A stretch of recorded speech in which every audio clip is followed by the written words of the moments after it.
I'm Russ White. This is MSU Today, catching up with Michigan State University President Samuel L. Stanley Jr., MD, to discuss some topics he discussed in his December 2021 Spartan Community Letter.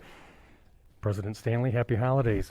Russ, thank you, and thanks to you so much, and happy holidays to you and all our listeners. Indeed. Well, it's graduation week, commencement week. This is really what it's all about, right? Student success leading to graduates ready to make a Spartan impact in the world. It's an exciting time of the year, and probably, as I say, these commencement days are my favorite days, and we'll be doing a couple of them Friday and Saturday coming up. And it's just such a joyous occasion as these students reach the finish line and celebrate with their families and friends. I never tire of it. It's always exciting. As an eventful 2021 draws to a close, what are you reflecting with pride on that we accomplished together? Well, I think one of the major things is student success, and we've talked about that, and it's one of the pillars of our strategic plan. And for the 7th year in a row, we raised our graduation rates, and that's difficult to do. And so my hats off essentially to the people who work on student success and to the students and their resilience. So even in these tough times, we're seeing a continuation of this wonderful trend. And to get up to over 82% now, that's a huge change from years ago.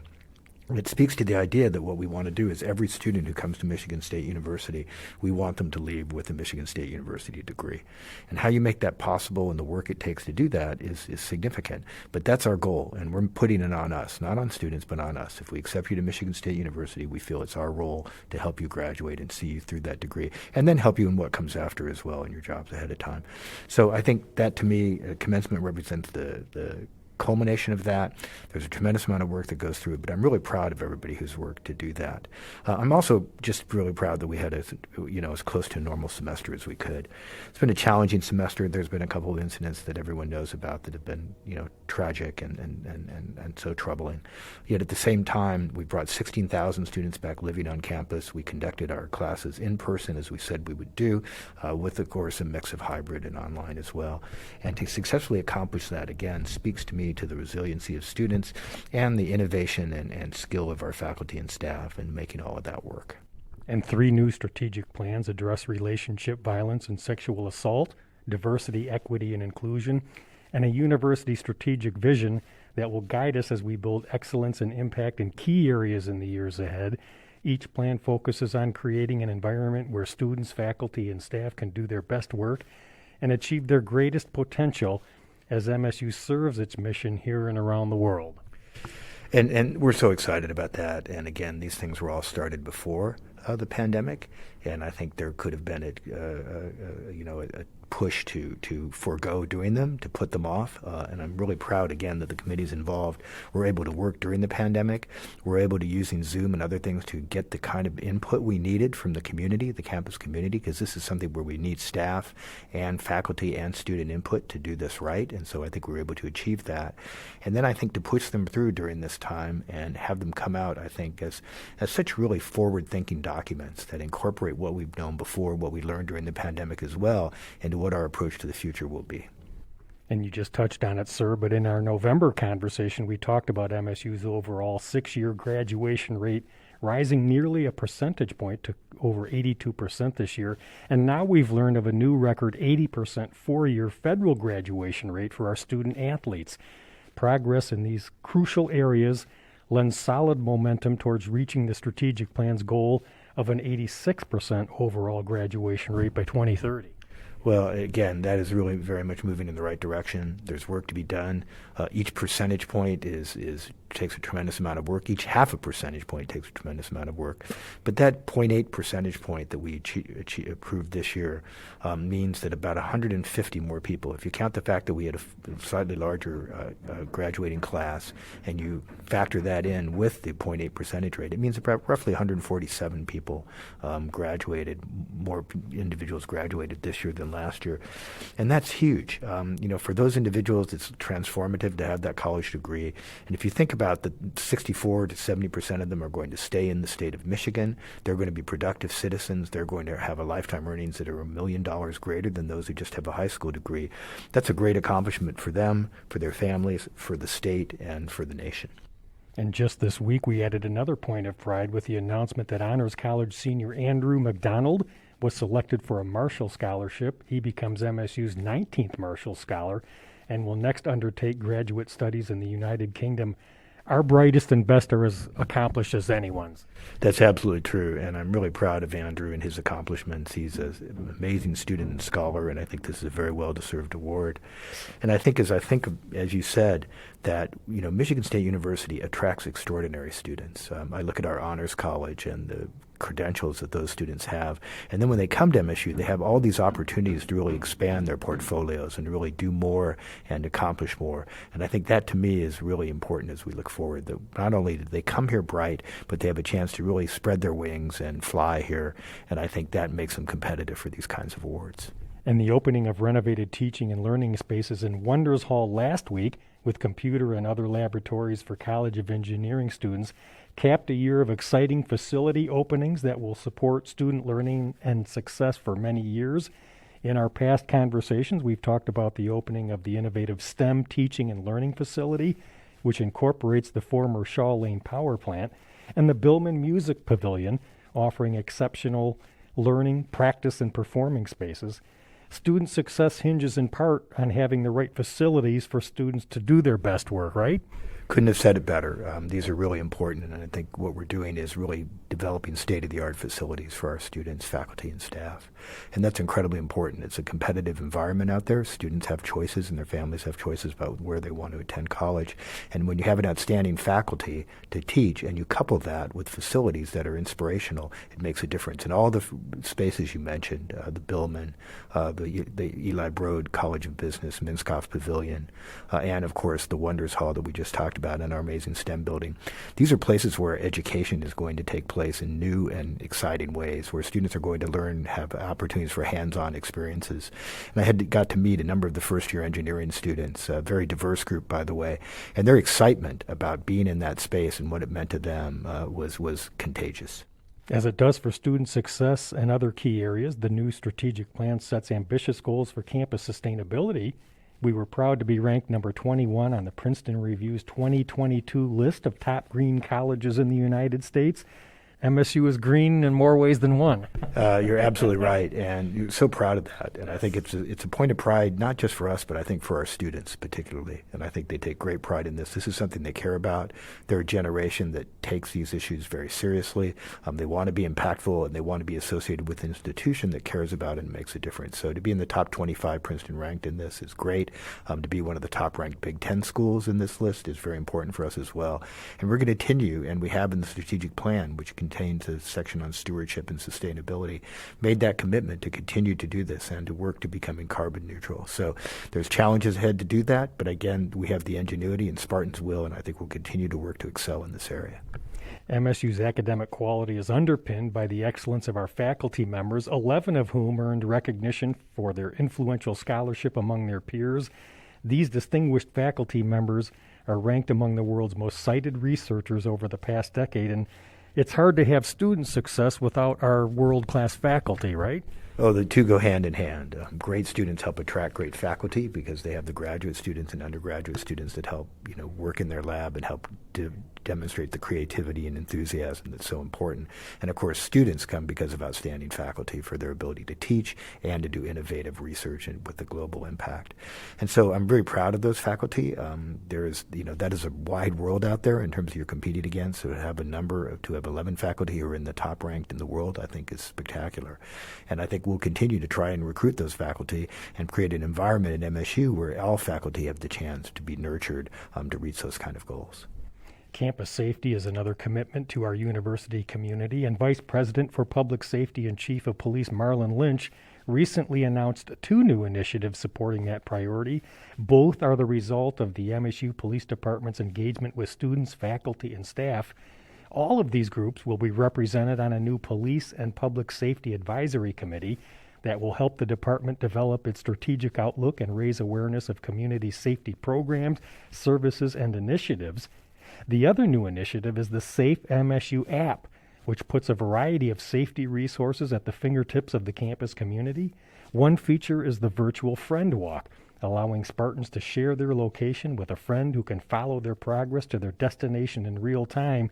It also allows the friend to immediately contact the police if they believe there is a problem. Just your thoughts on these two new initiatives from Chief Lynch. Well, first of all, my thanks to Chief Lynch as in his role as Vice President for Public Safety and Chief of Police. He really is taking the charge that we gave him when he arrived very seriously, which is to really make sure that we're doing everything we can to keep MSU as safe a campus as possible. And I think the creating of this advisory committee really delivers on the promise we made with the task forces that we had earlier this summer who were working on policing, where this is a promise to create a new advisory committee for the police. So I think this is keeping this promise, and I think it's part of our goal of having more community engaged policing as we look at the campus. So that's very important. And then the new app, I've downloaded already, it makes things convenient in terms of reaching out for help, provides, as you say, the virtual friend walk, which allows you to have others track your progress. And I think that's important for a campus that's as large as ours to have this kind of safety opportunity. And I think these apps are something that are easy to download on your phone and allow you to call the police instantly just by pushing a single button. So and as well as report non-emergencies to the police with a single button push. So all these things are again part of our campaign to make the campus as safe as possible. And what a cool idea, because the whole world seems to run on apps now. So, and President Stanley's students have let us know how important the campus living experience is to them. And if you eat on campus, MSU's dining facilities are pretty special. So congratulations to MSU Culinary Services, which earned a national grand prize recently for the wonderful allergen-free dining hall in Owens Hall called Thrive. Some of our older alumni listening may remember we've come a long way from meeting Johnny Marzetti in the dorms to where we are now. Well, I wasn't here for Johnny Marzetti, so you'll have to educate me on that. But I think this has been a major emphasis by Vinnie Gore and all of his team in student life and engagement to really create a dining experience that is something that students want to partake in, don't have to partake in, but want to partake in and choose. And giving more options, I think, has been incredibly important. We all know the workforce shortage has impacted their work over there and made it more difficult. And so it's wonderful to have this award that acknowledges the high quality of the work they're trying to do there under some very difficult circumstances in terms of staffing. And what are your thoughts, sir, on the rapidly emerging Omicron variant and its impact on our next few months? So it's a great question, Russ, and like everyone else, I continue to read and follow with interest and concern what we see. The outbreak in Cornell University right now is worrisome. It seems to involve mostly vaccinated students. I think there is evidence that's come out of South Africa, but still needs to confirm that this particular variant may be less likely to cause severe disease, but that remains to be seen. I think the one thing that I have read that I continue to advocate for is boosters for individuals, that the data seems to suggest, again, still early, that people who have been boosted against COVID-19, who've had their booster shots, tend to be more resistant to developing infection or symptoms with Omicron. And that's really important. I mean, what we're really trying to do here, we may be at a stage with this particular variant where it's more difficult to prevent infection, but what we want to do is prevent hospitalizations and, of course, deaths. And so that's what we really want to do. So I think that has to be our goal as we think about this right now. But the more people are vaccinated, the easier it will be to accomplish this. And then I haven't seen data on mask wearing. I don't know what Cornell policies were, but we will certainly continue our mask wearing, for we know that does help prevent against transmission of Delta. We know it helps prevent against transmission of influenza, which is the other problem that people may be experiencing as well. So getting vaccinated against flu, getting your booster against COVID-19, and carefully, to my mind, continuing to wear masks indoors would be the advice I'd have for people over this holiday. And if there's going to be gatherings where you don't think you can anticipate wearing a mask, having people tested ahead of time may be helpful in trying to prevent things. We've had a very successful football season, which will culminate in the Peach Bowl next week on December 30th against Pitt. And thanks in part to some generous donors, we have Coach Tucker locked up for a decade. Just your thoughts on the football season. And how will the Stanley family celebrate the holidays? So the Stanley families will be about 2/3 of us, I guess, or maybe 3/5 of us will be in Michigan at Cole's house. So we're really going to enjoy this, and there'll be a chance for a number of us to get together. The Peach Bowl is incredibly exciting. We had a football season that was wonderful in terms of what was accomplished, and particularly rewarding because it was unexpected. And as you know, the pundits before the season had us picked as last potentially in the East Conference of the Big Ten. And so we well exceeded those expectations. Coach Tucker and his team really did what they thought they could do, didn't listen to what the pundits said, and had an amazing season. And I think we're very fortunate we were able to make sure that we retain Mel Tucker as the coach. He's done a great job as recruiting. He's done an amazing job in the X's and O's, but also he's been a really prolific fundraiser as well, and that's helped bring new resources to a program that, again, is the heart essentially of what we do in athletics, because the revenue from football really provides the revenue to support other sports. Men's basketball and football are the two sports that provide most revenue for the program and allow us to do some of these other support sports and successfully achieve hopefully competitive outcomes in all of these sports that we're doing. And on behalf of the Spartan community, President Stanley, thank you for the bonus we're going to get and the week off coming up through the holidays. It just strikes me that you're always thinking about us and our welfare, and I appreciate that. And let me give you an opportunity to express your gratitude to our university community for observing the safety precautions, including vaccination and indoor masking, that allowed us to return to our living and learning spaces this fall. Those continuing measures safely positioned us to start the spring 22 semester with classes January 10th. So I'm glad we're able to do this bonus, and it's so well earned by everybody at the university, and we wanted to make it something that all faculty and staff were able to participate in, because everybody has been affected by the pandemic, and everybody has had their work changed and had to do more during this time. There's no one who's escaped the impact of this, and I appreciate those who sacrificed some of their finances during these challenges. I appreciate those who were furloughed and have now come back, and we're glad to see you back again. But this is so impactful to so many. So our ability with some of the money we have in reserves to make people, I think, to say how much we appreciate this is something that we're very proud of. And the senior leadership team, I think, again, on behalf of them and everyone at the administration, thank you. Thank you so much for everything you do. We couldn't have done this the way we did without your total commitment to MSU and your willingness to really go above and beyond what would normally be expected to help keep this university running and to serve our students who are so important to all of us. Yeah, two-part question as we close, sir. Just sort of your general holiday wishes for Spartans around the world, and is there anything you're looking forward to, especially next semester?